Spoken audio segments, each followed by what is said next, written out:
Friends, ಎಲ್ಲರಿಗೂ ನಮಸ್ಕಾರ. ನಾನು ನಿಮ್ಮ ವೀಣಾ ಕೃಷ್ಣ. ಇವತ್ತಿನ ಟಾಪಿಕ್ ಪೇರೆಂಟಿಂಗ್ ಸ್ಟೈಲ್. ಯಾವ ರೀತಿಯಾದ ಪೇರೆಂಟಿಂಗ್ ಸ್ಟೈಲ್ ನಿಮ್ದಾಗಿದೆ? ಪಾಸಿಟಿವ್ ಪೇರೆಂಟಿಂಗ್ ಸ್ಟೈಲ್ ನೀವು ಫಾಲೋ ಮಾಡ್ತಿದ್ದೀರಾ ಅಥವಾ ನೆಗೆಟಿವ್ ಪೇರೆಂಟಿಂಗ್ ಸ್ಟೈಲ್ನ ಫಾಲೋ ಮಾಡ್ತಿದ್ದೀರಾ ಅಂತ ತಿಳ್ಕೊಳ್ಳೋಣ.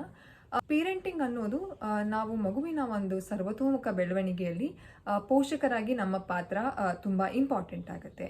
ಕೆಲವೊಂದ್ಸಲ ನಾವು ಗೊತ್ತಿಲ್ಲದೆ ಅಥವಾ ಗೊತ್ತಿದ್ದೋ ಕೆಲವು ತಪ್ಪುಗಳನ್ನ ಮಾಡ್ತಿರ್ತೀವಿ.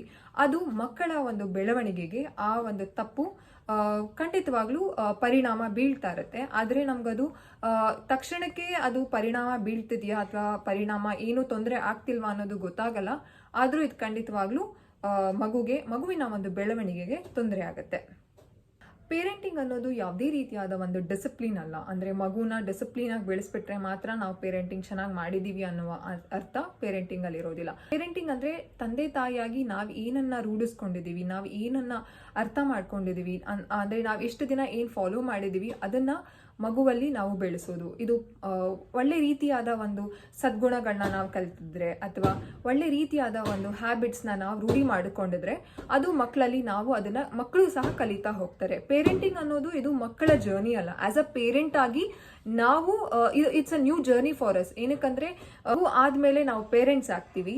ಸೊ ಪೇರೆಂಟ್ ಆದ್ಮೇಲೆ ಮಗುಗೂ ಒಂದು ಹೊಸ ವರ್ಲ್ಡ್ಗೆ ಮಗು ಕಾಲಿಟ್ಟಿರುತ್ತೆ. ಸೊ ನಾವು ಪೇರೆಂಟ್ಸ್ ಆಗಿ ಒಂದು ಹೊಸ ಜನ್ಮ ತಾಳಿರ್ತೀವಿ. ಅಂದ್ರೆ ಹೊಸ ಜನ್ಮ ತಾಳಿ ಯಾವ ರೀತಿ ಜನ್ಮ ತಾಳಿರ್ತೀವಿ ಅಂದ್ರೆ ಆಸ್ ಅ ಪೇರೆಂಟ್ ಆಗಿ ಇಷ್ಟು ದಿನ ನಾವು ಆಸ್ ಅ ಕಪಲ್ ಆಗಿರ್ತೀವಿ. ಸೊ ಮಗು ಹುಟ್ಟಿದ ತಕ್ಷಣ we will be called as parents. So ಈ ರೀತಿಯಾಗಿ ಒಂದು ಪದವಿ ಬಂದಾಗ ನಮಗೆ ಸೊ ನಾವು ಯಾವ ರೀತಿ ನಮ್ಮನ್ನ ನಾವು ತೋರಿಸ್ಕೊಂತೀವಿ ಅನ್ನೋದು ಪೇರೆಂಟಿಂಗ್ ಆಗುತ್ತೆ.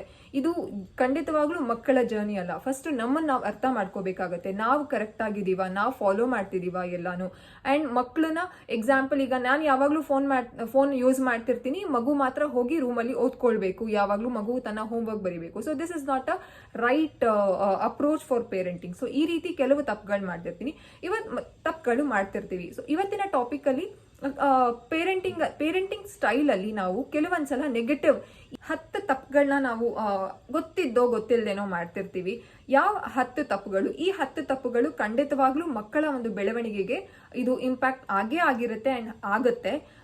ಯಾವುದು ಅನ್ನೋದನ್ನ ಇವತ್ತು ಡಿಸ್ಕಸ್ ಮಾಡೋಣ. ಮತ್ತು ಪೇರೆಂಟಿಂಗ್ ಸ್ಟೈಲ್ ಅಲ್ಲಿ ತುಂಬಾ ವಿಧಗಳಿದಾವೆ. ಹೆಲಿಕಾಪ್ಟರ್ ಪೇರೆಂಟಿಂಗ್ ಅಂತ ಇದೆ, ಅಥಾರಿಟೇಟಿವ್ ಪೇರೆಂಟಿಂಗ್ ಅಂತ ಇದೆ, ಅಥಾರಿಟೇರಿಯನ್ ಪೇರೆಂಟಿಂಗ್ ಅಂತ ಇದೆ, ಅಂಡ್ ಈಸಿ ಗೋ ಪೇರೆಂಟಿಂಗ್ ಅಂತ ಇದೆ. ಇದನ್ನೆಲ್ಲ ನಾನು ಮುಂದಿನ ವಿಡಿಯೋಸ್ ಅಲ್ಲಿ ತಿಳಿಸ್ಕೊಡ್ತೀನಿ. ಇವತ್ತು ಯಾಕೆ ನಾನು ಇದನ್ನೇ ಮೊದಲನೇ ಸಲ ತಗೊಂಡೆ ಅಂತಂದ್ರೆ, ಇದನ್ನ ನಾವು ಅರ್ಥ ಮಾಡ್ಕೊಂಡ್ಬಿಟ್ರೆ ದೆನ್ ಇಟ್ ವಿಲ್ ಬಿ, ಇದನ್ನ ನಾವು ಅರ್ಥ ಮಾಡ್ಕೊಂಡು ಇದನ್ನ ನಾವು ಸ್ಟಾಪ್ ಮಾಡಿದ್ರೆ ಪೇರೆಂಟಿಂಗ್ ಅನ್ನೋದು ತುಂಬಾ ಚೆನ್ನಾಗಾಗುತ್ತೆ. ಅಂಡ್ ಖಂಡಿತವಾಗ್ಲೂ ಮಕ್ಕಳು it's just like a mirror. Children are just like mirror. So ಅವ್ರು ಏನ್ ನೋಡ್ತಾರೋ ಅದನ್ನೇ ಕಲಿತಾರೆ. ಈ ಪ್ರಶ್ನೆಗಳನ್ನ ನಾವು ಅರ್ಥ ಮಾಡ್ಕೋಬೇಕಾಗತ್ತೆ.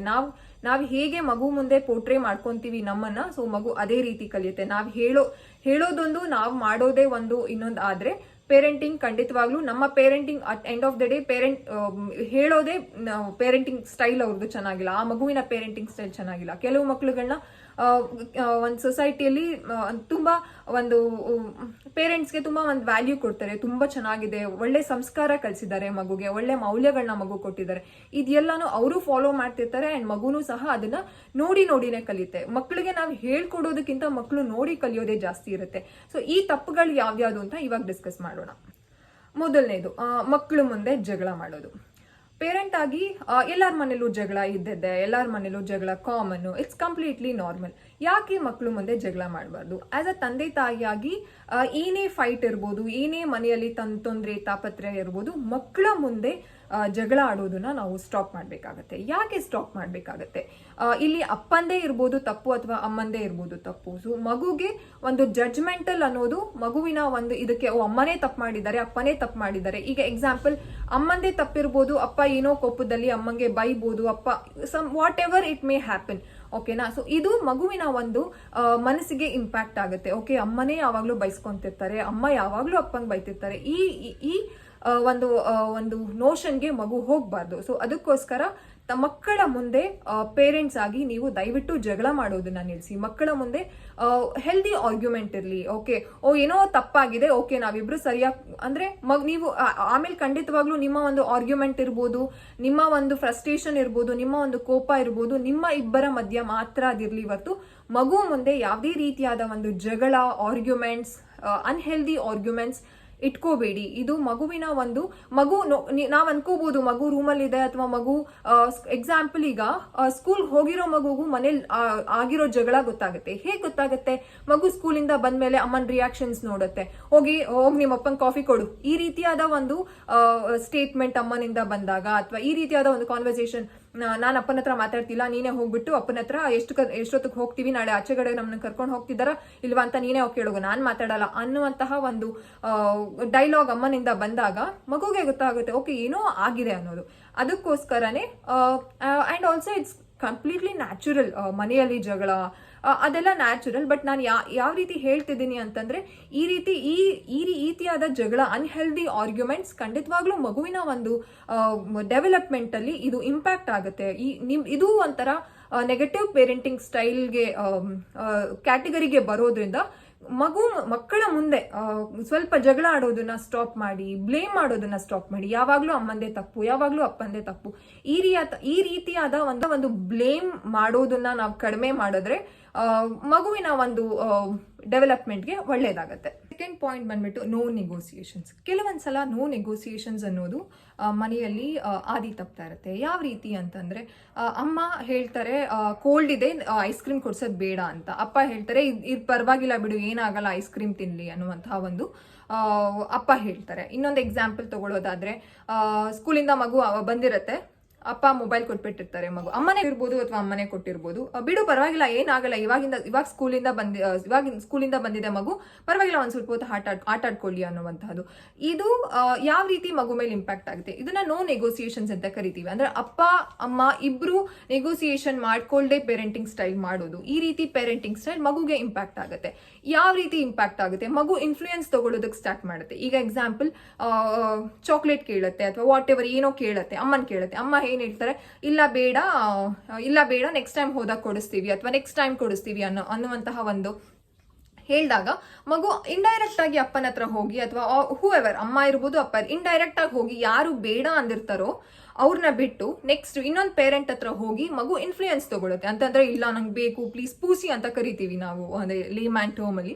ಸೊ ಪೂಸಿ ಹೊಡೆದು ಅಥವಾ ತುಂಬಾ ಮಸ್ಕಾ ಮಾಡಿ ನಂಗೆ ಬೇಕೇ ಬೇಕು ಪ್ಲೀಸ್, ಅಲ್ಲಿ drama, children are just like ತುಂಬಾ ಸ್ಮಾರ್ಟ್ ಇರ್ತಾರೆ ಮಕ್ಕಳು. ಸೊ ಡ್ರಾಮಾ ಮಾಡಿ ಇಲ್ಲ ನಂಗೆ ಬೇಕೇ ಬೇಕು ಪ್ಲೀಸ್, ನಾನು ತಿಂದೆ ಇಲ್ಲ, ಹಾಗೆ ಹೀಗೆ ಮಾಡಿ ಇನ್ಫ್ಲೂಯೆನ್ಸ್ ತಗೊಂಡು ಹೇಳ್ತಾರೆ. ಸೊ ಇದು ಅಂದ್ರೆ ನಿಮ್ಮ ಮಧ್ಯೆ ಫೈಟಿಂಗ್ ಆಗುವಂತಹ ಚಾನ್ಸಸ್ ಇರುತ್ತೆ. ನಾನು ಬೇಡ ಅಂತ ಹೇಳಿದೆ, ಅದೇ ನೀವೇ ಕೊಟ್ಬಿಟ್ರಿ, ನಾನೊಂದು ಹೇಳ್ತೀನಿ ನೀನೊಂದು ಹೇಳೋದು, ಆ ರೀತಿಯಾದ ಒಂದು ಜಗಳ ನಿಮ್ಮ ಮಧ್ಯೆನೇ ಸ್ಟಾರ್ಟ್ ಆಗುತ್ತೆ. ಸೊ ನೋ ನೆಗೋಸಿಯೇಷನ್ಸ್ ಅನ್ನೋದು ತುಂಬಾ ಒಂದು ಮಾಡಬಾರ್ದಿರುವಂತಹ ಒಂದು ಅಂಶ. ಇಲ್ಲಿ ನೀವು ಅರ್ಥ ಮಾಡ್ಕೋಬೇಕಾಗಿರೋದು ಇಬ್ರು ಒಂದೇ. ಓಕೆ ಬೇಡ ಅಂತಂದ್ರೆ ಬೇಡ, ಬೇಕು ಅಂತಂದ್ರೆ ಬೇಕು.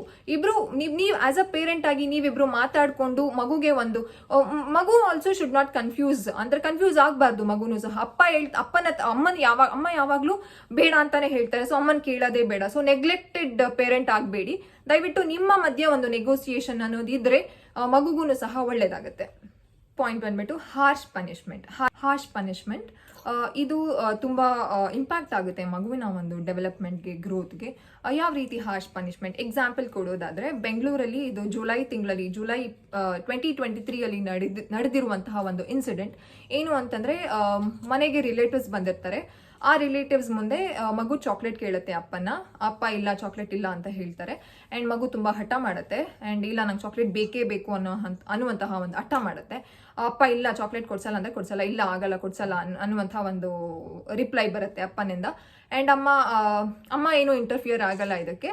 ಅಂಡ್ ರಿಲೇಟಿವ್ ಮುಂದೆ ಮಗು ನೆಲದ ಮೇಲೆ ಬಿದ್ದು ಒದ್ದಾಡಿ ಆ ರೀತಿಯಾದ ಟ್ಯಾಂಟ್ರಮ್ಸ್ ತೋರಿಸಿರುತ್ತೆ. ಅಪ್ಪ ಏನ್ ಮಾಡ್ತಾರೆ, ರಿಲೇಟಿವ್ಸ್ ಹತ್ರ ಹೇಳ್ತಾರೆ, ಒಂದು 5 ನಿಮಿಷ ನಾನು ಮಗುನ ಆಚೆ ಕರ್ಕೊಂಡು ಹೋಗ್ಬಿಟ್ಟು ಬರ್ತೀನಿ ಅಂತ ಅಂದ್ಬಿಟ್ಟು ಆಚೆ ಕರ್ಕೊಂಡು ಹೋಗ್ತಾರೆ. 4th ಫ್ಲೋರ್ಗೆ ಹೋಗ್ತಾರೆ. ಮಗು ಜೊತೆ ಮಗು ಮತ್ತೆ ಅಪ್ಪ 4th ಫ್ಲೋರ್ಗೆ ಹೋಗ್ಬಿಟ್ಟು ಮಗುನ ಅಪ್ಸೈಡ್ ಡೌನ್ ಅಂತಂದ್ರೆ ಕಾಲ್ನ ಕಟ್ಟಿ ತಲೆ ಕೆಳಗಡೆ ಮಾಡಿ ಕಟ್ ಹಾಕ್ತಾರೆ. ಮಗುನ 4th ಫ್ಲೋರ್ ಅಲ್ಲಿ ಮಗುನ ಕಟ್ ಹಾಕ್ತಾರೆ. ಇದು ಪನಿಷ್ಮೆಂಟ್, ಮಗುಗೆ ಕೊಡ್ತಿರುವಂತಹ ಪನಿಷ್ಮೆಂಟ್. ಇಲ್ಲಿ ಯಾವುದೇ ರೀತಿಯಾದ ಮಗುಗೆ ತೊಂದರೆ ಆಗಿಲ್ಲ, ಬಟ್ ಪನಿಷ್ಮೆಂಟ್ ತಂದೆ ಈ ರೀತಿಯಾದ ಒಂದು ಪನಿಷ್ಮೆಂಟ್ ಕೊಟ್ಟಿದ್ದಾರೆ. ಅಂಡ್ ಇಲ್ಲಿ ಯಾರೋ ಒಬ್ರು ನೇಬರ್ ನೋಡಿ ಅವರು ಇಮಿಡಿಯೇಟ್ ಆಗಿ ಪೊಲೀಸ್ಗೆ ಕಂಪ್ಲೇಂಟ್ ಮಾಡಿದ್ದಾರೆ. ಅಂಡ್ ಪೊಲೀಸ್ ಬಂದು ಮಗುನ ರೆಸ್ಕ್ಯೂ ಮಾಡಿದ್ದಾರೆ. ಇದು ಆಗಿರುವಂತಹ ಒಂದು ಇನ್ಸಿಡೆಂಟ್. ಇದನ್ನ ನಾನು ಯಾಕೆ ಹೇಳ್ತಿದ್ದೀನಿ ಅಂತಂದ್ರೆ, ಕೆಲವು ಪೇರೆಂಟ್, ಇದು 100ರಲ್ಲಿ ಜಸ್ಟ್ 9% ಆಫ್ ಪೇರೆಂಟ್ಸ್ ಈ ರೀತಿಯಾದ ಒಂದು ಹಾರ್ಶ್ ಪನಿಷ್ಮೆಂಟ್ಸ್ ಮಗುಗೆ ಕೊಡ್ತಾರೆ. ಕೆಲವರು ಗಂಧದ ಕಡ್ಡಿಯಲ್ಲಿ ಸುಡೋದು, ಜಸ್ಟ್ ಎಕ್ಸಾಂಪಲ್, ಕೆಲವರು ಗಂಧದ ಕಡ್ಡಿಯಲ್ಲಿ ಸುಡೋದು ಅಂಡ್ ಡಿಫ್ರೆಂಟ್ ಹಾರ್ಶ್ ಪನಿಷ್ಮೆಂಟ್ಸ್ ಕೊಡ್ತಾರೆ. ಅಂದ್ರೆ ಅವರ ಒಂದು ಮೆಂಟಾಲಿಟಿ ಏನಿರುತ್ತೆ ಅಂತಂದ್ರೆ, ಈ ರೀತಿ ಪನಿಷ್ಮೆಂಟ್ ಕೊಟ್ರೆ ಮಗು ನೆಕ್ಸ್ಟ್ ಟೈಮ್ ಇಂದ ಮಾಡಲ್ಲ. ಸೊ ಇದು ಮಗುವಿನ ಮನಸ್ಸಿಗೆ ನೆಗೆಟಿವ್ ಆಗಿ ಖಂಡಿತವಾಗ್ಲೂ ಪರಿಣಾಮ ಬೀಳತ್ತೆ. ಅಂತಂದ್ರೆ ಅಪ್ಪ ಅಂದ್ರೆ ದ್ವೇಷ ಬರುವಂತಹ ಒಂದು ಸಿಚುಯೇಷನ್ ಕ್ರಿಯೇಟ್ ಆಗ್ಬಹುದು, ಅಥವಾ ಮಗು ಮ್ಯಾನಿಪುಲೇಟಿವ್ ಬಿಹೇವಿಯರ್ಸ್ ಕಲಿಯುತ್ತೆ. ಅಂದ್ರೆ ಅಪ್ಪನ ಮುಂದೆನೇ ಒಂದು ರೀತಿಯಾಗಿ ಇರುವಂತಹ ಒಂದು ನಡವಳಿಕೆ, ಅಮ್ಮನ ಹತ್ರನೇ ಬೇರೆ ರೀತಿಯಾದ ಒಂದು ನಡವಳಿಕೆ ತೋರಿಸಿದೆ. ಇದು ಮಕ್ಕಳು ಖಂಡಿತವಾಗ್ಲೂ ಈ ರೀತಿ ಹಾರ್ಶ್ ಪನಿಷ್ಮೆಂಟ್ಸ್ ಇಂದ ಯಾವುದೇ ಮಗುವಿನ ಒಂದು ನಡವಳಿಕೆ ಇರ್ಬೋದು, ಅವರ ಒಂದು ಹಠ ಇರ್ಬೋದು, ಏನೇ ವಾಟ್ ಎವರ್ ಬಿಹೇವಿಯರ್ ಚೇಂಜ್ ಆಗೋದಿಲ್ಲ. ಸೊ ಹಾರ್ಶ್ ಪನಿಷ್ಮೆಂಟ್ಸ್ ಖಂಡಿತವಾಗ್ಲೂ ಬಿಹೇವಿಯರ್, ಈಗ ಮಗು ಹಠ ಮಾಡ್ತಾ ನಾವು ಹಾರ್ಶ್ ಪನಿಷ್ಮೆಂಟ್ಸ್ ಕೊಟ್ವಿ ಅಂತಂದ್ರೆ ನೆಕ್ಸ್ಟ್ ಇದ್ದಿದ್ದು ಹಠ ಜಾಸ್ತಿ ಆಗುತ್ತೆ. ಅದಕ್ಕೋಸ್ಕರನೇ ಹಾರ್ಶ್ ಪನಿಷ್ಮೆಂಟ್ ಇಸ್ ನಾಟ್ ಒಂದು ಸೊಲ್ಯೂಷನ್ ಅಂತ ನಾವು ಅರ್ಥ ಮಾಡ್ಕೋಬಾರ್ದು. ಅಂಡ್ ಹಾರ್ಶ್ ಪನಿಷ್ಮೆಂಟ್ ಡೆಫಿನೆಟ್ಲಿ ಮಕ್ಕಳಿಗೆ ಡೇಂಜರ್ಸ್. Fourth one, discouragement. ಕೆಲವು ಮನೆಗಳಲ್ಲಿ ಮಗು ಏನೇ ಮಾಡೋದು ಡಿಸ್ಕರೇಜ್. ಅಪ್ಪ ನಾನು ನೋಡಿಲಿ, ನಾನೊಂದು ಐಸ್ ಕ್ರೀಮ್ ಡ್ರಾ ಮಾಡಿದ್ದೀನಿ, ಹೇಗಿದೆ ಅಂತಂದ್ರೆ, ಇದು ಐಸ್ ಕ್ರೀಮ್ ತರನಾ ಇದೆ, ಇದು ಐಸ್ ಕ್ರೀಮ್ ಯಾವ್ದಾರ ಈ ಕಲರ್ ಇರುತ್ತಾ ಅನ್ನುವಂತಹ ಒಂದು ಕಮೆಂಟ್ ಕೇಳಿ ಬರುತ್ತೆ ಕೆಲವು ಮನೆಗಳಲ್ಲಿ. ಅಂಡ್ ಮಕ್ಳು ಈ ರೀತಿ ಎಕ್ಸ್ಪೀರಿಯನ್ಸ್ ಮಾಡ್ತಾರೆ. ಮಕ್ಳು ಏನೇ ಮಾಡಿದ್ರು ಇಟ್ಸ್ ಓಕೆ. ಎಕ್ಸಾಂಪಲ್, ಮಗುವಿನ ಒಂದು ಇಮ್ಯಾಜಿನೇಷನ್ ಅಲ್ಲಿ ಐಸ್ ಕ್ರೀಮ್ ಯಾವಾಗ್ಲೂ ಐಸ್ ಕ್ರೀಮ್ ಲಾಂಗ್ ಆಗೇ ಇರಬೇಕು ಅಂತ ಏನಿಲ್ಲ. It's okay, accept the child, accept ಮಾಡಿ. ಮಗು ಏನ್ ಮಾಡಿದ್ಯೋ ಎಂಕರೇಜ್ ಮಾಡಿ. ವಾವ್, ಚೆನ್ನಾಗಿ ಮಾಡಿದ್ಯಾ, ನೆಕ್ಸ್ಟ್ ಟೈಮು ನಾವು ಅಲ್ಲಿ ತಿಂದಿದ್ವಲ್ಲ ಐಸ್ ಕ್ರೀಮು, ಆ ರೀತಿ ಮಾಡಕ್ ಟ್ರೈ ಮಾಡು, ನೋಡೋಣ ನಿನ್ಗೆ ಆಗತ್ತೆ ಅನ್ಸುತ್ತೆ. ಈ ರೀತಿಯಾದ ಎಂಕರೇಜ್ಮೆಂಟ್ ಮಗುಗೆ ಅಪ್ಪ ನನ್ನನ್ನು ಅಪ್ರಿಶಿಯೇಟ್ ಮಾಡ್ತಿದ್ದಾರೆ, ಆ ರೀತಿಯಾದ ಇದಾಗುತ್ತೆ. ಅಂಡ್ ಮನೆಯಲ್ಲಿ ಕೆಲವೊಂದ್ಸಲ ಅಮ್ಮಂದಿರು ಯಾವ ರೀತಿ ಡಿಸ್ಕರೇಜ್ ಮಾಡ್ಬೋದು ಅಂತ ಅಂದ್ರೆ, ಅಮ್ಮ ಇವತ್ತು ನಾನು ನಿನ್ ದುಪ್ಪಟ್ಟನ ಫೋಲ್ಡ್ ಮಾಡಿ ಇಟ್ಟಿದ್ದೀನಿ ನೋಡು ಅಂತಂದ್ರೆ, ಈ ರೀತಿನ ದುಪ್ಪಟ್ಟ ಫೋಲ್ಡ್ ಮಾಡೋದು ನಾನೇ ಎಷ್ಟು ಚೆನ್ನಾಗಿ ಮಾಡ್ಕೊಂತಿದ್ದೆ. ಈ ರೀತಿಯಾದ ಡಿಸ್ಕರೇಜ್ಮೆಂಟ್ ಮಗುವಿನ ಒಂದು ನೆಕ್ಸ್ಟ್ ಟೈಮ್ ಇನ್ವಾಲ್ವ್ಮೆಂಟ್ ನ ಮಾಡೋದನ್ನ ನಿಲ್ಸುತ್ತೆ. ಅಂತಂದ್ರೆ ಅಮ್ಮ ಹೇಗಿದ್ರು ನನ್ನ ಡಿಸ್ಕರೇಜ್ ಮಾಡ್ತಾರೆ, ನಾನು ಮಾಡಿದ್ರು ಒಂದೇ ಮಾಡದೇ ಇದ್ರು ಮಾಡಿದ್ರು ಅಮ್ಮ ಡಿಸ್ಕರೇಜ್ ಮಾಡ್ತಾರೆ, ಮಾಡಿಲ್ಲ ಅಂತಂದ್ರೆ she will not even consider my involvement ಅಂತ ಮಗುಗೆ ಗೊತ್ತಾದಾಗ, ಸೊ ಮಗು ಮತ್ತೆ ತಂದೆ ತಾಯಿಯ ಒಂದು ಬಾಂಡಿಂಗ್ ಅಥವಾ ಒಂದು ಕಮ್ಯುನಿಕೇಶನ್ ಗ್ಯಾಪ್ ಆಗ್ತಾ ಹೋಗುತ್ತೆ. ಸೊ ದಯವಿಟ್ಟು ಮಗು ಏನೇ ಒಂದು ಸ್ಮಾಲ್ ಎಫರ್ಟ್ ಇರ್ಬೋದು ಅಥವಾ ಸ್ಮಾಲ್ ಏನೇ ಒಂದು ಇನ್ವಾಲ್ವ್ಮೆಂಟ್ ಮಗು ಮಾಡಿದಾಗ ದಯವಿಟ್ಟು ಎಂಕರೇಜ್ ಮಾಡಿ. ಅಂದ್ರೆ ನೀವು ಅದಕ್ಕೆ ಎಂಕರೇಜ್ ಮಾಡ್ತಾ ಬನ್ನಿ ಮಗುನೇ. ವಾವ್ ನೈಸ್, ನೆಕ್ಸ್ಟ್ ಟೈಮು ಇನ್ನೂ ಸ್ವಲ್ಪ ಚೆನ್ನಾಗಿ ಮಾಡು. ಸೊ ಆ ರೀತಿಯಾದ ಎಂಕರೇಜ್ಮೆಂಟ್ ಮಗುನ ಬೂಸ್ಟ್ ಮಾಡುತ್ತೆ. ನಿಮ್ಮ ಮತ್ತು ಮಗುವಿನ ಒಂದು ಬಾಂಡಿಂಗ್ ಚೆನ್ನಾಗಾಗುತ್ತೆ. ಸೊ ಕಮ್ಯುನಿಕೇಶನ್ ಚೆನ್ನಾಗಾಗುತ್ತೆ. Next one is unsupportive. So ಮಕ್ಕಳು ಏನೇ ಮಾಡಿದ್ರು ಕೆಲವು ಮಕ್ಳುಗಳಿಗೆ ಸಪೋರ್ಟ್ ಸಿಗೋದಿಲ್ಲ ತಂದೆಯಿಂದ ಅಥವಾ ತಾಯಿಯಿಂದ. ಈಗ ಎಕ್ಸಾಂಪಲ್, ಮಗು ಏನೋ ಒಂದು ಕಾಂಪಿಟೇಷನ್ ಇರುತ್ತೆ ಸ್ಕೂಲಲ್ಲಿ, ಜಾಯ್ನ್ ಆಗ್ಬಿಟ್ಟು ಬಂದಿರುತ್ತೆ ವಿತ್ ಇಂಟ್ರೆಸ್ಟ್ ಇಂದ. ಮನೆಗೆ ಹೋಗಿ ಹೇಳಿದ್ರೆ ಅಪ್ಪ ಅಮ್ಮ ಓಕೆ ಖುಷಿ ಪಡ್ತಾರೆ, ನಾನು ಜಾಯ್ನ್ ಆಗ್ತೀನಿ, ಅಪ್ಪ ಅಮ್ಮಂಗೆ ಮನೆಗೆ ಹೋಗಿ ಹೇಳ್ತೀನಿ ಅನ್ನುವಂತಹ ಒಂದು ಡಿಸಿಷನ್ ಮಗು ತಗೊಂಡಾಗ, ಮನೆಗೆ ಬಂದು ಹೇಳಿದಾಗ ಪೇರೆಂಟ್ ಆಗಿ ನಾವು ಸಪೋರ್ಟ್ ಮಾಡ್ಬೇಕಾಗುತ್ತೆ. ಕೆಲವೊಂದ್ಸಲ ಇಲ್ಲಿ ಮಗುಗೆ ನಾವು ಅರ್ಥ ಏನ್ ಮಾಡಿಸ್ಬೇಕು ಅಂತಂದ್ರೆ, what is safe for you, ನಿನಗೆ ಅದು ಆಗುತ್ತಾ, ನಿನಗೆ ಕೆಪಾಸಿಟಿ ಇದೆಯಾ ಅಥವಾ ನೀನ್ ಟ್ರೈ ಮಾಡ್ತೀಯಾ, ಓಕೆ ನೀನ್ ಯಾವತ್ತೂ ಅದಕ್ಕೆ ಕಾಂಪೀಟ್ ಮಾಡೇ ಇಲ್ಲ ಮಗಳೇ, ಆಗುತ್ತಾ ನಿನಗೆ ಅನ್ನುವಂತಹ ಒಂದು ಮಗುಗೆ ಅರ್ಥ ಮಾಡಿಸ್ಬೇಕಾಗುತ್ತೆ. ನಮ್ಮ ಮಗು ಜೊತೆ ನಾವು ಮನ್ಸ್ ಬಿಚ್ಚಿ ಮಾತಾಡ್ಬೇಕಾಗುತ್ತೆ. ನೀನ್ ಯಾವತ್ತೂ ಈ ಕಾಂಪಿಟೇಷನ್, ಎಕ್ಸಾಂಪಲ್ ಸ್ಪೋರ್ಟ್ ಇರ್ಬೋದು ಅಥವಾ ವಾಟ್ ಎವರ್, ಸೊ ನೀನ್ ಇದನ್ನ ಕಾಂಪಿಟೇ ಮಾಡಿಲ್ಲ, ನಿನಗೆ ಆಗತ್ತಾ ಅನ್ನುವಂತಹ ಒಂದು ಪ್ರಶ್ನೆ ಮಗುಗ್ ಮಾಡಿ. ಇಟ್ಸ್ ಓಕೆ, ಮಗು ಹೋಗಿದ ತಕ್ಷಣನೇ ಮಗು ವಿನ್ ಆಗ್ಬೇಕು ಅನ್ನೋಂತಹ ಒಂದು ಯಾವುದೇ ಒಂದು ಕಂಪಲ್ಷನ್ ಇರೋದಿಲ್ಲ. It's okay, letter compete. So ಅಲ್ಲಿ ಕಾಂಪೀಟ್ ಮಾಡಿದಾಗ ಮಗುಗೆ ಒಂದು ಕಾಂಪಿಟೇಟಿವ್ ಸ್ಪಿರಿಟ್ ಅನ್ನೋದು ಬರುತ್ತೆ. ಮತ್ತು ಅನ್ಸಪೋರ್ಟಿವ್ ಇಲ್ಲ, ಏನಕ್ಕೆ ಜಾಯ್ನ್ ಆದೆ, ನಿನ್ಗೆ ಯಾರು ಹೇಳಿದ್ದು ಮುಂದಿನ ತಿಂಗಳು ಎಕ್ಸಾಮ್ ಇದೆ, ಹೇಗೆ ಜಾಯ್ನ್ ಆಗ್ಬಿಟ್ಟೆ ನೀನು, ಇಲ್ಲ ಆಗಲ್ಲ, ಕ್ಯಾನ್ಸಲ್ ಮಾಡಿ, ನಿನ್ನ ನೇಮ್ನ ಕ್ಯಾನ್ಸಲ್ ಮಾಡಿಸು, ನಾನೇ ಬಂದು ಸ್ಕೂಲ್ ಹತ್ರ ಮಾತಾಡ್ತೀನಿ, ಇಲ್ಲ ಆಗಲ್ಲ. ಈ ರೀತಿ ನಾನು ಜಸ್ಟ್ ಎಕ್ಸಾಂಪಲ್ ಕೊಟ್ಟು ಹೇಳ್ತಾ ಇದ್ದೀನಿ. ಇದು ಸಾಕಷ್ಟು ಬೇರೆ ರೀತಿಯಲ್ಲೂ ಅನ್ಸಪೋರ್ಟಿವ್ ಪೇರೆಂಟಿಂಗ್ ಆಗತ್ತೆ.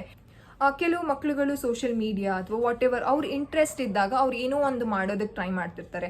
ಅಮ್ಮ ನಾನು ಈ ರೀತಿ ಒಂದು ಏನೋ ಕಲೆಕ್ಟ್ ಮಾಡಿ, ಅಮ್ಮ ಈ ಥರ ನಾನು ಕಲೆಕ್ಟ್ ಮಾಡಿ ಚಾರ್ಟ್ಸ್ ಎಲ್ಲ ಕಲೆಕ್ಟ್ ಮಾಡಿ ನಾನೊಂದು ಪ್ರಾಜೆಕ್ಟ್ ಮಾಡ್ತೀನಮ್ಮ, ಆ ರೀತಿ.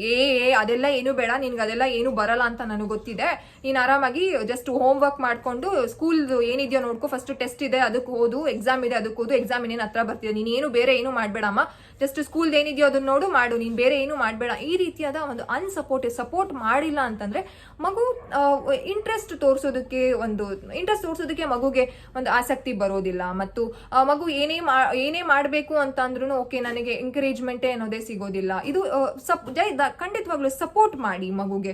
ನೀನ್ ಇದನ್ನ ಅಂದ್ರೆ ನೀವು ಸಪೋರ್ಟ್ ಮಾಡ್ತಾ ಬಂದಾಗ ಮಗುವಿನ ಸ್ಟ್ರೆಂತ್ಸ್ ನಿಮ್ಗೆ ಅರ್ಥ ಆಗುತ್ತೆ ಅಂಡ್ ಮಗುಗೂ ಅರ್ಥ ಆಗುತ್ತೆ, ಓಕೆ ನಾನು ಇದರಲ್ಲಿ I am good at this, ನಾನು ಇದರಲ್ಲಿ okay I am not good at this. Not good ಅಂದ್ರೆ ನೀವೇ ಅದನ್ನ ಆ ಮಗುವಿನ ನೆಗೆಟಿವ್ಸ್ ನ ನೀವು ಸ್ಟ್ರೆಂತ್ ಆಗಿ ಪಾಸಿಟಿವ್ ಆಗಿ ಕನ್ವರ್ಟ್ ಮಾಡ್ಬೋದು. ಸೊ ದಯವಿಟ್ಟು ಮಗು ಏನೇ ಮಾಡ್ತಿದ್ರು ಸಪೋರ್ಟ್ ಮಾಡಿ.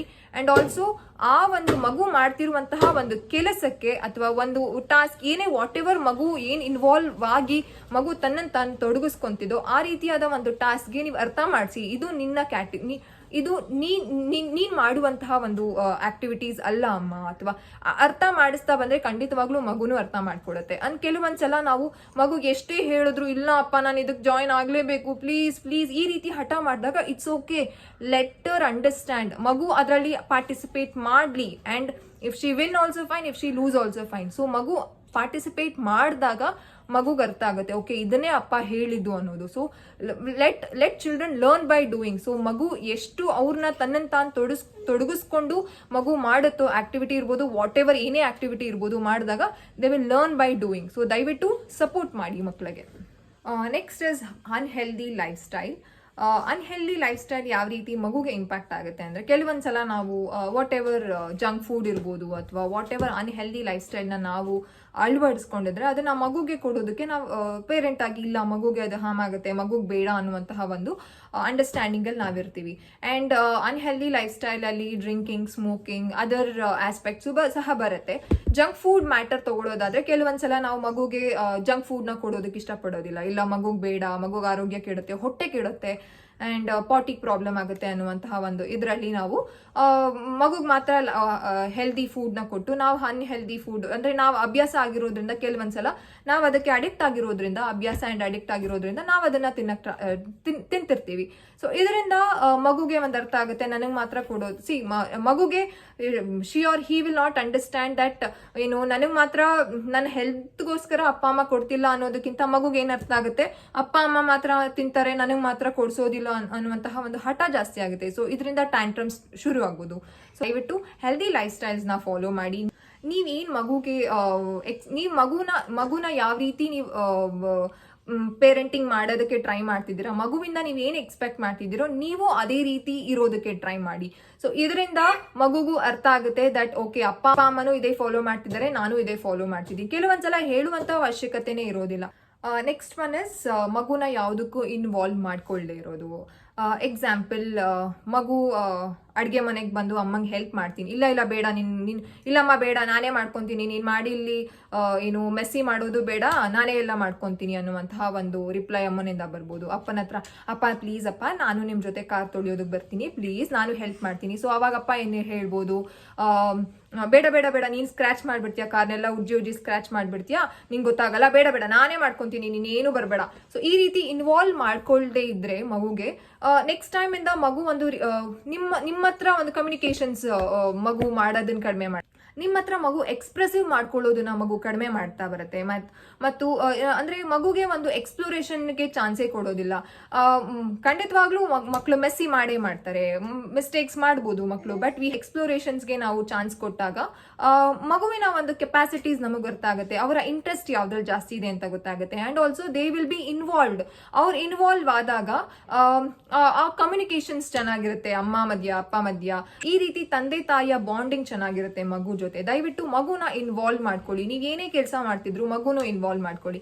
ಎಕ್ಸಾಂಪಲ್ ಮಗು ಅಮ್ಮನ ಜೊತೆ ಕಿಚನ್ ಅಲ್ಲಿ ಏನೋ ಹೆಲ್ಪ್ ಮಾಡಕ್ ಬರ್ತೀನಿ ಅಂತ ಅಂದಾಗ ಮೆಸ್ಸಿ ಆಗುವಂತಹ, ಈಗ ಸ್ಟಾರ್ಟಿಂಗ್ ಅಲ್ಲಿ ಮಗುಗೆ ಅರ್ಥ ಆಗ್ಬೇಕು ಏನ್ ಮಾಡ್ಬೇಕು ಮೆಸ್ಸಿ ಆಗದೇ ಇರುವಂತಹ ಒಂದು ಕೆಲಸ ಮಗು ಕೊಡಿ. ಈಗ ಎಕ್ಸಾಂಪಲ್ ನೀವು ಯುಟೆನ್ಸಿಲ್ ಅಂದ್ರೆ ಪಾತ್ರೆನೆಲ್ಲ ತೊಳೆದಿಟ್ಟಿರ್ತೀರಾ ಅಂತಂದ್ರೆ ಮಗುಗೆ ಜಸ್ಟ್ ಪಾತ್ರೆನ ಡ್ರೈ ಮಾಡಿ ಅಥವಾ ಡ್ರೈ ಮಾಡಿರೋದನ್ನ ಜಸ್ಟ್ ನೀನ್ ಇಲ್ಲಿ ಅರೇಂಜ್ ಮಾಡು, ಜೋಡಿಸು, ಅರೇಂಜ್ ಮಾಡು ಅನ್ನುವಂತಹ ಒಂದು ಟಾಸ್ಕ್ ನೀವು ಕೊಡ್ಬೋದು. ಆ ಮಗು ಅಪ್ಪನ ಜೊತೆ ಹೋಗಿ ನಾನು ಕಾರ್ ತೊಳಿಯಕ್ ಬರ್ತೀನಿ ಅಪ್ಪ, ಪ್ಲೀಸ್ ಅಪ್ಪ ಹೆಲ್ಪ್ ಮಾಡಿ. ಓಕೆ, ನೀನು ಕಾರ್ ತೊಳ್ತೀಯ, ಓಕೆ ಫಸ್ಟ್ ನೀನು ಸೈಕಲ್ ತೊಳ್ಕೊಂಡ್ಬಿಡು, ಅದಾದ್ಮೇಲೆ ನೀನು ನನ್ನ ಕಾರ್ ತೊಳೆಯೋದಕ್ಕೆ ಹೆಲ್ಪ್ ಮಾಡುವಂತಹ ಒಂದು ಮಗುಗೆ ಹೇಳಿದಾಗ ಮಗುನು ಸಹ ತನ್ನ ಕೆಲಸ ಮಾಡ್ಕೊಳ್ಳೋದನ್ನ ಮಗು ಕಲಿಯುತ್ತೆ. ಇನ್ವಾಲ್ವ್ಮೆಂಟ್, ಮಗುನು ಸಹ ಇನ್ವಾಲ್ವ್ ಆಗಿ, ನಿಮ್ಮ ಕೆಲಸದಲ್ಲಿ ಮಗು ಇನ್ವಾಲ್ವ್ ಆಗಿ ಮಗುನು ಸಹ ತನ್ನ ಕೆಲಸ ಮಾಡ್ಕೊಂಡು ಮಗುನು ಸಹ ಒಂದು ಇಂಡಿಪೆಂಡೆಂಟ್ ಲೈಫ್ ನ ಲೀಡ್ ಮಾಡೋದಕ್ಕೆ ಇದೆಲ್ಲ ಒಂದು ಹೆಲ್ಪ್ ಆಗುತ್ತೆ ಮಗುಗೆ. ಸೊ ದಯವಿಟ್ಟು ಮಗುನ ಏನೇ ಕೆಲಸ ಮಾಡಬೇಕು ಅಂತಂದ್ರು ಇನ್ವಾಲ್ವ್ ಮಾಡಿ. Next one is ignore achievement. ಅಂದರೆ ಮಗು ಏನೇ ಒಂದು ಚಿಕ್ಕ ಅಚೀವ್ಮೆಂಟ್ ಇರ್ಬೋದು ಅದನ್ನು ಇಗ್ನೋರ್ ಮಾಡ್ತೀವಿ ಕೆಲವೊಂದ್ಸಲ ಪೇರೆಂಟ್ ಆಗಿ ನಾವು. It can be anything. ಅಂದರೆ ಯಾವುದೇ ಒಂದು ಮಗು ಒಂದು ಸ್ಕೂಲಲ್ಲಿ ಜಸ್ಟ್ ಒಂದು ಕೈ ಮೇಲೆ ಒಂದು ಸ್ಟಾರ್ ಹಾಕೊಂಡು ಬಂದಿದ್ರೆ you have to appreciate. Okay, ಒಂದು ಸ್ಟಾರ್ ತಾನೇ, ಅದೇನು ದೊಡ್ಡ ವಿಷಯ ಥರ ಹೇಳಬೇಡ ಅನ್ನುವಂತಹ ಒಂದು ಮೆಸೇಜ್ ಮಗುಗೆ ಹೋದಾಗ, ಓಕೆ ನಾನು ಏನೇ ಮಾಡಿದ್ರು ಅಪ್ಪ ಅಮ್ಮ ನನ್ನನ್ನು ಅಪ್ರಿಷಿಯೇಟ್ ಮಾಡೋದಿಲ್ಲ. ಅತಿ ಚಿಕ್ಕ ಒಂದು ಮಗುವಿನ ಒಂದು ಅಚೀವ್ಮೆಂಟ್ಗೆ ನಾವು ಅಪ್ರಿಷಿಯೇಟ್ ಮಾಡ್ತಾ ಬಂದರೆ ಆ್ಯಂಡ್ ಇಗ್ನೋರ್ ಮಾಡ್ದೇನೆ ಅಪ್ರಿಷಿಯೇಟ್ ಮಾಡಿದ್ರೆ ಮಗುಗೂ ಒಂಥರ ಒಳ್ಳೆ ಫೀಲಿಂಗ್ ಇರುತ್ತೆ. ಓಕೆ, ಸ್ಕೂಲಲ್ಲಿ ಒಂದು ಜಸ್ಟ್ ಸ್ಟಾರ್ ಕೊಟ್ಟಿದ ತಕ್ಷಣ ವಾವ್ಯತ್ತು ಅಪ್ಪ ಅಮ್ಮಗೆ ಹೇಳಿದ್ರೆ ಅಪ್ಪ ಅಮ್ಮ ಖುಷಿ ಪಡ್ತಾರೆ. ನೆಕ್ಸ್ಟ್ ಟೈಮ್ ಈಗ ಎಕ್ಸಾಂಪಲ್ ಒಂದು ಚಿಕ್ಕ ಕ್ಲಾಪ್ ಮಗುಗೆ ನೆಕ್ಸ್ಟ್ ಇನ್ನೂ ನಾನು ಜಾಸ್ತಿ, ಒಂದು ಚಿಕ್ಕ ಕ್ಲಾಪ್ ಮಗುಗೆ ನಾನು ಇನ್ನೂ ಸ್ಟಾರ್ಸ್ ಜಾಸ್ತಿ ತಗೋಬೇಕು, ಅಪ್ಪ ನನ್ನ ಅಪ್ರಿಷಿಯೇಟ್ ಮಾಡ್ತಾರೆ, ಅಮ್ಮ ನನ್ನ ಅಪ್ರಿಷಿಯೇಟ್ ಮಾಡ್ತಾರೆ ಆ್ಯಂಡ್ ವಾವ್ ಅಂತಾರೆ ಅಪ್ಪ ಅಮ್ಮ ನನ್ನ ಅನ್ನುವಂತಹ ಒಂದು ಮಗುಗೆ ಆಸೆ ಹುಟ್ಟತ್ತೆ. ಆ್ಯಂಡ್ ಖಂಡಿತವಾಗ್ಲೂ ಇದರಿಂದ ಮಗುವಿನ ಒಂದು ಅಚೀವ್ಮೆಂಟ್ ಜಾಸ್ತಿ ಆಗ್ತಾ ಹೋಗುತ್ತೆ. ನೆಕ್ಸ್ಟ್ ಒನ್ ಇಸ್ ಯೆಲ್ಲಿಂಗ್ ಅಂತಂದರೆ ಯಾವಾಗಲೂ ಮಕ್ಕಳು ಮುಂದೆ ಕಿರ್ಚೋದು. ಏನೇ ಇದ್ರೂ ಒಂದು ಮಗು ಹೆಸರು ಕರಿಬೇಕು ಅಂತಂದ್ರೂ ಕಿರ್ಚಿ ಕರಿಯೋದು. ಅಂದರೆ ಈ ರೀತಿಯಾದ ಒಂದು ಯೆಲ್ಲಿಂಗ್ ಇರುತ್ತೆ ಅಲ್ಲ, ಸೊ ಅದು ಮಗುನ ಒಂದು ಕಮ್ಯುನಿಕೇಷನ್ ಅನ್ನೋದು ನಿಮ್ಮ ಹತ್ರ ಸ್ಟಾಪ್ ಆಗ್ತಾ ಬರುತ್ತೆ. ಅಂದರೆ ಅಮ್ಮ ಏನೇ ಹೇಳಿದ್ರು ಕಿರ್ಚ್ಬಿಟ್ಟು ಹೇಳ್ತಾರೆ, ನಾನು ಹೇಳೋದೇ ಇಲ್ಲ, ಅಪ್ಪ ನೀನೇ ಹೇಳಪ್ಪ, ನಾನು ಏನೇ ಹೇಳಿದ್ರು ಅಮ್ಮ ಕಿರ್ಚ್ತಾರೆ, ನಂಗೆ ಭಯ ಆಗುತ್ತೆ, ಅಥವಾ ನಾನು ಅಮ್ಮನ ಹತ್ರ ಹೇಳಲ್ಲಪ್ಪ ನೀನೇ ಹೇಳಪ್ಪ. ಈ ರೀತಿಯಾದ ಒಂದು ಕಮ್ಯುನಿಕೇಷನ್ಸಲ್ಲಿ ಗ್ಯಾಪ್ ಆಗ್ತಾ ಬರುತ್ತೆ. ದಯವಿಟ್ಟು ಮಗು ಹತ್ರ ಕಿರ್ಚ್ಬೇಡಿ. ಸಾಫ್ಟ್, ಕೆಲವೊಂದ್ಸಲ ಸಿಚುಯೇಷನ್ಸು, ನಿಮ್ಮ ಒಂದು ಟೈಮ್ ಕನ್ಸ್ಟ್ರೇನ್ಸು, ನಿಮ್ಮ ಕಮಿಟ್ಮೆಂಟ್ಸು, ನಿಮ್ಮ ಕೆಲಸ ಎಲ್ಲ ಇರುತ್ತೆ, ಇಲ್ಲ ಅಂತ ಯಾವುದು ಹೇಳ್ತಿಲ್ಲ, ಇರುತ್ತೆ. ದಯವಿಟ್ಟು ಕಿರ್ಚಿ ಹೇಳಬೇಡಿ. ಹೇಳೋದನ್ನೇ ಸ್ವಲ್ಪ ಮಗುಗೆ ಅರ್ಥ ಆಗುವಂತಹ ರೀತಿ ಒಂದು ಸ್ವಲ್ಪ ಸಾಫ್ಟ್ ವಾಯ್ಸ್ ಅನ್ನೋದಕ್ಕಿಂತ ಕಿರ್ಚಬೇಡಿ. ಆಬ್ವಿಯಸ್ಲಿ ನಾನು ಹೇಳಕ್ ಟ್ರೈ ಮಾಡ್ತಿರೋದು ಕಿರ್ಚದೆ ಹೇಳಿದ್ರೆ ಮಗುನು ಸಹ ನೆಕ್ಸ್ಟ್ ಟೈಮ್ ನಿಮ್ಮ ಹತ್ರ ಏನೇ ಹೇಳಬೇಕು ಅಂತಂದ್ರು ಹೇಳ್ಕೊಳ್ಳುತ್ತೆ. ಇದರಿಂದ ಯಾವುದೇ ಕಮ್ಯುನಿಕೇಶನ್ ಗ್ಯಾಪ್ ಆಗೋದಿಲ್ಲ. ಆ್ಯಂಡ್ ಕಿರ್ಚೋದ್ರಿಂದ ನಿಮ್ಮ ಒಂದು ಸ್ಟ್ರೆಸ್ ಹಾರ್ಮೋನು ಸಹ ಜಾಸ್ತಿ ಆಗುತ್ತೆ.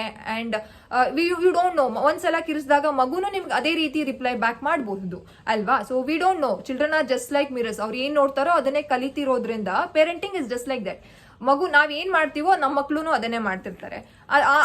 ಆ ಕಾನ್ಸೆಪ್ಟ್ ಇರೋದ್ರಿಂದ ದಯವಿಟ್ಟು ಕಿರ್ಚದೇನೆ ನೀವು ಮಾತಾಡಿದಾಗ ಮಗುನು ಸಹ ನಿಮ್ಗೆ ಅದೇ ರೀತಿ ರಿಪ್ಲೈ. ನೀವು ಕಿರ್ಚೋದ್ರಿಂದ ಆಲ್ರೆಡಿ ನಿಮ್ಮ ಸ್ಟ್ರೆಸ್ ಹಾರ್ಮೋನ್ಸ್ ಜಾಸ್ತಿ ಇರುತ್ತೆ, ನೀವು ಆಲ್ರೆಡಿ ಟೆನ್ಷನ್ ಅಲ್ಲಿ ಇರ್ತೀರಾ. ಮಗು ಅದೇ ರೀತಿ ರಿಪ್ಲೈ ನಿಮಗೆ ಮಾಡಿದಾಗ ಇನ್ನೂ ನಿಮ್ಮ ಸ್ಟ್ರೆಸ್ ಲೆವೆಲ್ ಜಾಸ್ತಿ ಆಗುತ್ತೆ. ಕೋಪ ಬರುತ್ತೆ ಮಗುಗೆ, ನನಗೆ ನೀನು ಕಿರ್ಚ್ ಮಾತಾಡ್ತೀಯಾ, ನೀನು ಇನ್ನೂ ಇಷ್ಟು ಚಿಕ್ಕವಳು, ನನಗೆ ಈ ರೀತಿಯಾಗಿ ಮಾತಾಡ್ತೀಯಾ, ನೀನು ಯಾಕೆ ಕಿರ್ಚ್ದೆ ನೀನು, ಆ ರೀತಿಯಾದ ಒಂದು ನಿಮ್ಮ ಮಧ್ಯೆನೇ ಒಂದು ಅನ್ಹೆಲ್ದಿ ಆರ್ಗ್ಯುಮೆಂಟ್ ಸ್ಟಾರ್ಟ್ ಆಗ್ಬೋದು. ಇದೆಲ್ಲ ಎಲ್ಲಿಂದ ಸ್ಟಾರ್ಟ್ ಆಗುತ್ತೆ? ನೀವು ಕಿರ್ಚಿ ಮಾತಾಡ್ಸೋದ್ರಿಂದ, ನೀವು ಜೋರಾಗಿ ಮಗುಗೆ ಹೇಳೋದ್ರಿಂದ, ಈ ರೀತಿಯಾಗಿ ಈ ಪ್ರಾಬ್ಲಮ್ಸ್ ಎಲ್ಲಿ ಕ್ರಿಯೇಟ್ ಆಗೋದು? ನೀವು ಮಗು ಹತ್ರ ಯಾವಾಗಲೂ ಕಿರ್ಚಿ ಹೇಳಿದಾಗ ಅಥವಾ ಕಿರ್ಚಿ ಮಾತಾಡ್ಸಿದಾಗ, ಕಿರ್ಚಿ ರಿಪ್ಲೈ ಮಾಡಿದಾಗ ಯೆಲ್ಲಿಂಗ್. ಸೊ ಯೆಲ್ಲಿಂಗ್ ಇದೆಲ್ಲ ಪ್ರಾಬ್ಲಮ್ಸ್ನ ಕ್ರಿಯೇಟ್ ಮಾಡ್ಬೋದು. ದಯವಿಟ್ಟು ಕಿರ್ಚೋದನ್ನ ಸ್ಟಾಪ್ ಮಾಡಿ. Last one is time outs. ಕೆಲವು ಪೇರೆಂಟ್ಗಳು ಕೆಲವು ಮನೆಗಳಲ್ಲಿ ಟೈಮ್ ಔಟ್ಸ್ ಅನ್ನುವಂತಹ ಒಂದು ಕಾನ್ಸೆಪ್ಟ್ಸ್ನ ಫಾಲೋ ಮಾಡ್ತಿದ್ದಾರೆ. ಮಗು ಏನಾರ ತಪ್ಪು ಮಾಡಿದ ತಕ್ಷಣ ಒಂದು 10 ನಿಮಿಷ 15 ನಿಮಿಷ ಹೋಗಿ ಮೂಲೆಯಲ್ಲಿ ಯಾರ ಹತ್ರನೂ ಮಾತಾಡದೆ ನಿಂತ್ಕೊಳ್ಬೇಕು. ಈ ರೀತಿಯಾದಂತಹ ಒಂದು ಟೈಮ್ ಔಟ್ಸ್ ಫಾಲೋ ಮಾಡೋದ್ರಿಂದ ಮಗುವಿನ ಒಂದು ಎಕ್ಸ್ಪ್ರೆಸಿವ್ ಲ್ಯಾಂಗ್ವೇಜ್ನ ನಾವು ಸಪ್ರೆಸ್ ಮಾಡ್ದಂಗೆ ಆಗುತ್ತೆ. ಈಗ ಎಕ್ಸಾಂಪಲ್, ಹಾಲು ಚೆಲ್ಬಿಟ್ಟಿರುತ್ತೆ ಮಗು. ಎಕ್ಸಾಂಪಲ್ ನಾನು ಹೇಳ್ತಾ ಇದ್ದೀನಿ, ಮಗು ಹಾಲು ಚೆಲ್ಬಿಟ್ಟಿರುತ್ತೆ, ಅಮ್ಮ ಬಂದು ನೋಡ್ತಾರೆ, ನೀನು ಯಾರು ಹಾಲು ಚೆಲ್ಲು ಅಂದಿದ್ದು. ಇಟ್ ಕ್ಯಾನ್ ಬಿ ಬಿಫೋರ್ ಮಗು ಹಾಲು ಚೆಲ್ಲೋದಕ್ಕಿಂತ ಏನೋ ಆಗಿರಬಹುದು. ಎಕ್ಸಾಂಪಲ್, ಬಿಸಿ ಮಗು ಎತ್ಕೊಳ್ಳೋದಕ್ಕೆ ಟ್ರೈ ಮಾಡಿರುತ್ತೆ, ಬಿಸಿ ಇರುತ್ತೆ, ಕೈ ತಪ್ಪಿ ಚೆಲ್ಲಿರ್ಬೋದು. ಸೊ ಅಮ್ಮ ಇದಕ್ಕೆ ಅಂದರೆ ಅಮ್ಮಂದಿರಿಗೆ ಅವ್ರದ್ದೇ ಆದಂತಹ ಒಂದು ಕೆಲಸ ಇರುತ್ತೆ. That is also a double task. ಇದನ್ನ ಕ್ಲೀನ್ ಮಾಡು, ದೆನ್ ಮಗುಗೆ ಹಾಲು ಕಾಯಿಸ್ಕೊಡು. So that is definitely a double task for parent, ಅಮ್ಮನ್ಗೆ. ಇದರಿಂದ ಮಗುಗೆ ಓಕೆ ನೀನು ತಪ್ಪು ಮಾಡಿದ್ಯಾ, ನಮ್ಮನೆ ರೂಲ್ಸ್ ಏನು, ಟೈಮ್ ಔಟ್ ತಗೊಬೇಕು, go and stand there. So ಈ ರೀತಿ ಟೈಮ್ ಟೈಮ್ ಔಟ್ ಕೊಡ್ತೀರಾ ನೀವು. ಸೊ ಮಗು ಏನಾಯ್ತು ಅನ್ನುವಂತಹ ಒಂದು ಪ್ರಶ್ನೆ ಮಗುನ ಕೇಳಿ. ಸೊ ಮಗುನು ಎಕ್ಸ್ಪ್ರೆಸ್ ಮಾಡ್ಕೊಳ್ಳುತ್ತೆ ತನ್ನನ್ನ ತಾನು, ಈ ರೀತಿ ಆಯ್ತಮ್ಮ ಅದಕ್ಕೆ ಇನ್ನೊಂದ್ಸಲ ಮಾಡೋದಿಲ್ಲ, ಈ ರೀತಿಯಾದಂತಹ ಒಂದು ರಿಕ್ವೆಸ್ಟ್ ಕಮ್ಯುನಿಕೇಶನ್ ಮಗುವಿಂದ ಬರ್ಬೋದು. ನಾವು ಏನೂ ಮಗುನ ಮಾತಾಡಿಸ್ತೇನೆ, ಇಲ್ಲ ನೀನ್ ತಪ್ಪು ಮಾಡಿದ್ಯಾ, ನೀನ್ ಟೈಮ್ ಔಟ್ ತಗೋಬೇಕು, ಈ ರೀತಿಯಾದಂತಹ ಒಂದು ಟೈಮ್ ಔಟ್ಸ್ ಖಂಡಿತವಾಗ್ಲೂ ಮಗುವಿನ ಒಂದು ಎಕ್ಸ್ಪ್ರೆಸಿವ್ ಲ್ಯಾಂಗ್ವೇಜ್ ನ ಸಪ್ರೆಸ್ ಮಾಡುತ್ತೆ. ಔಟ್ ಅಲ್ಲಿ ಇದ್ದಾಗ ನನ್ನನ್ನು ಯಾರು ನಾನು ಏನ್ ಹೇಳಿದ್ರು ಯಾರು ಕೇಳೋದಿಲ್ಲ, ನನ್ನನ್ನು ಯಾರು ಏನು ನಾನು ಏನ್ ಹೇಳಕ್ ಟ್ರೈ ಮಾಡ್ತಿದ್ದೀನಿ ಅದನ್ನ ಯಾರು ಕೇಳಿಸ್ಕೊಳ್ಳೋದಕ್ಕೆ ಟ್ರೈ ಇಲ್ಲ, ಅಮ್ಮನೂ ಕೇಳಿಸ್ಕೊಂತಿಲ್ಲ ಅಪ್ಪನೂ ಕೇಳಿಸ್ಕೊಂತಿಲ್ಲ. ಆ ಒಂದು 15 ಮಿನಿಟ್ಸ್ 10 ಮಿನಿಟ್ಸ್ ಅಥವಾ 5 ಮಿನಿಟ್ಸ್ ಇರ್ಬೋದು, ಆ ಒಂದು 5 ಮಿನಿಟ್ಸ್ ಅಲ್ಲಿ ಮಗುವಿನ ಒಂದು ಮನಸ್ಥಿತಿ ಎಷ್ಟು ಕೆಟ್ಟದಾಗಿರುತ್ತೆ ಅಂದ್ರೆ, ಮಗು ಏನ್ ಅನ್ಭೋಗಿಸ್ತಿರುತ್ತೆ ಅಂತಂದ್ರೆ, ನನಗೆ ಯಾರು ಇಲ್ಲ, ನಾನು ಅದ್ರಲ್ಲಿ ತಪ್ಪೇ ಮಾಡಿಲ್ಲ, ಅದು ಬಿಸಿ ಇತ್ತು ಅದು ಚೆಲ್ತು, ನಾನೇನು ಮಾಡಿಲ್ಲ, ಅಮ್ಮನೂ ಕೇಳಲಿಲ್ಲ ಅಪ್ಪನೂ ಕೇಳಲಿಲ್ಲ, ನಾನು ಯಾಕೆ ಇಲ್ಲಿ ನಿಂತ್ಕೊಳ್ಬೇಕು, ನಾನು ಬಿಸಿ ಅಮ್ಮ ತಾನೇ ಕೊಟ್ಟಿದ್ದು, ಈ ರೀತಿಯಾದಂತಹ ಎಲ್ಲ ಪ್ರಶ್ನೆ ಮಗು ತನ್ನನ್ನು ತಾನು ಅಂದ್ರೆ he will be just out ಅನ್ನುವಂತಹ ಒಂದು ಟೈಮಲ್ಲಿ ಮಗು ಯಾರ ಹತ್ರನೂ ಮಾತಾಡೋಂಗಿಲ್ಲ, ಮಗು ಸೆಲ್ಫ್ ಟಾಕ್ ಮಾಡ್ಕೊಳ್ತಾ ಇರುತ್ತೆ. ನನ್ನನ್ನು ಯಾರು ಅರ್ಥನೇ ಮಾಡ್ಕೊಂತಿಲ್ಲ, ನಾನೇನು ಮಾಡಿಲ್ಲ, ಈ ರೀತಿಯಾದಂತಹ ಒಂದು ಸಿಚುಯೇಷನ್ಸ್ ಟೈಮ್ ಔಟ್ ಅನ್ನುವಂತಹ ಒಂದು ಕಾನ್ಸೆಪ್ಟ್ ಮಗುವಿನ ಎಕ್ಸ್ಪ್ರೆಸಿವ್ ಲ್ಯಾಂಗ್ವೇಜ್ ಮೇಲೆ ಇಂಪ್ಯಾಕ್ಟ್ ಆಗುತ್ತೆ. ಅದಾದ್ಮೇಲೆ ಈ ಕಾನ್ಸೆಪ್ಟ್ಸ್ ನಾವು ಫಾಲೋ ಮಾಡೋದ್ರಿಂದ, ಈ ಟೈಮ್ ಔಟ್ ಇರ್ಬೋದು, ಸೊ ಇದರಿಂದ ಮಗುವಿನ ಒಂದು ಟ್ರಸ್ಟ್ ವರ್ಸಸ್ ಮಿಸ್ಟ್ರಸ್ಟ್. ನೆಕ್ಸ್ಟ್ ಟೈಮು ಮಗು ಹಾಲು ಕುಡಿಯೋದು ಬಿಡ್ಬೋದು, ಇದು ಖಂಡಿತವಾಗ್ಲೂ ಆಗತ್ತೆ, ಹಾಲು ಕುಡಿಯೋದನ್ನೇ ಬಿಡ್ಬೋದು, ಅಥವಾ ಏನೇ ನೆಕ್ಸ್ಟ್ ತಪ್ಪು ಮಾಡೋದಕ್ಕಿಂತ ಅಂದ್ರೆ ಮಗು ಟ್ರೈ ಮಾಡೋದನ್ನೇ ಬಿಟ್ಬಿಡ್ಬೋದು. ನಾನು ಈ ರೀತಿ ನಾನು ಇದನ್ನ ತಪ್ಪು ಮಾಡಿದ್ರೆ, ಎಕ್ಸಾಂಪಲ್ ಏನೋ ಮುಟ್ತೀನಪ್ಪ, ಅಕಸ್ಮಾತ್ ಚೆಲ್ಲೋಯ್ತು, ಅಕಸ್ಮಾತ್ ಒಡೆದೋಯ್ತು, ನನಗೆ ಟೈಮ್ ಔಟ್ ಕೊಡ್ತಾರೆ, ನಾನು ಇದನ್ನ ಟ್ರೈಯೇ ಮಾಡೋದಿಲ್ಲ, ನಾನು ಮುಟ್ಟೋದೇ ಇಲ್ಲ. ಸೊ ಈ ರೀತಿಯಾದಂತಹ ಮಗುನ ನಾವು ಎಲ್ಲೋ ನಾವೇ ಪುಲ್ ಮಾಡ್ದಂಗೆ ಆಗುತ್ತೆ. ಸೊ ದಯವಿಟ್ಟು ಈ ರೀತಿಯಾದ ನೀವು ಇಷ್ಟು 10 ನೆಗೆಟಿವ್ ಪೇರೆಂಟಿಂಗ್ ಸ್ಟೈಲ್ ನೀವು ಯಾವ್ದಾರ ಒಂದು ಗೊತ್ತಿಲ್ದೇನೋ ನೀವೇನಾರ ಫಾಲೋ ಮಾಡ್ತಿದ್ರೆ ದಯವಿಟ್ಟು ಸ್ಟಾಪ್ ಮಾಡಿ. ನೆಕ್ಸ್ಟ್ ವಿಡಿಯೋದಲ್ಲಿ ಯಾವ ರೀತಿ ಪೇರೆಂಟಿಂಗ್ ಸ್ಟೈಲ್ಸ್ ಇದೆ, ಯಾವ ರೀತಿ ಪೇರೆಂಟಿಂಗ್ ಸ್ಟೈಲ್ ಮಗುಗೆ ಯಾವ ರೀತಿ ಮಗುವಿನ ಒಂದು ಬೆಳವಣಿಗೆಗೆ ಯಾವ ರೀತಿ ಸಹಕಾರಿ ಆಗುತ್ತೆ ಅನ್ನೋದನ್ನ ನಾನು ನೆಕ್ಸ್ಟ್ ವಿಡಿಯೋದಲ್ಲಿ ನಾನು ಡಿಸ್ಕಸ್ ಮಾಡ್ತೀನಿ. ಪೇರೆಂಟಿಂಗ್ ಸ್ಟೈಲ್ ಯಾರು ಬೇಕು ಅಂತ ಮಾಡಲ್ಲ, ನಮ್ಮ ಮಕ್ಕಳಿಗೆ ಹಾರ್ಮ್ ಆಗಲಿ ಅಥವಾ ಇದರಿಂದ ಎಫೆಕ್ಟ್ ಆಗಲಿ ಅಂತ ಯಾರು ಮಾಡೋದಿಲ್ಲ. ಗೊತ್ತಿಲ್ದೇನೋ ಏನೋ ತಪ್ಪಾಗಿರುತ್ತೆ. ದಯವಿಟ್ಟು ನಿಮ್ಮ ಫ್ಯಾಮಿಲಿ ಅಂಡ್ ಫ್ರೆಂಡ್ಸ್, ಮಗು ಇರುವಂತಹ ಪ್ರತಿಯೊಬ್ಬ ತಂದೆ ತಾಯಿಯರಿಗೂ ಈ ವಿಡಿಯೋನ ಶೇರ್ ಮಾಡಿ ಅಂಡ್ ಮಗುಗೆ ಒಳ್ಳೆ ಒಂದು ಫ್ಯೂಚರ್ನ ಕೊಡೋಣ. And happy parenting.